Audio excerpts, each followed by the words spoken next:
RT प्रवेशाबाबत दिलेला आदेश मागे घ्या, आपचे विभागीय शिक्षण उपसंचालकाला निवेदन। आरटी प्रवेशाबाबत राज्य सरकारने दिलेला आदेश चुकीचा असून तो त्वरित मागे घेण्यासाठी व खासगी शाळांचा मनमानी थांबवण्यासाठी आज दिनांक 26/6/2024 बुधवारी रोजी दुपारी आम आदमी पार्टीच्या वतीनं लातूर विभागीय शिक्षण उपसंचालकाला निवेदन देण्यात आलंय। गरज पडली तर उपोषणालय बसू असा इशारा या निवेदनाद्वारे देण्यात आलाय।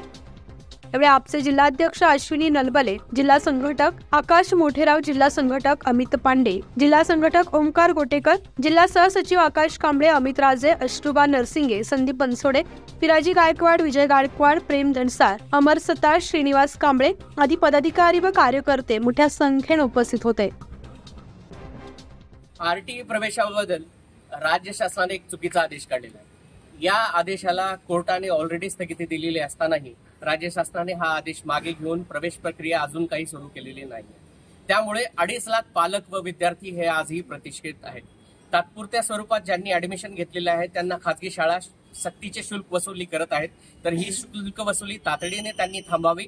तसेच खासगी शाळांनी आपली मनमानी फीस आकारणी करू नये आणि विद्यार्थी जर टीसी मागून दुसऱ्या शाळेत जायचा प्रयत्न करत असतील तर त्यांची अडवणूक करू नये, या मागणीसाठी आम आदमी पार्टीतर्फे विभागीय शिक्षण उपसंचालक यांना आज निवेदन देण्यात आले।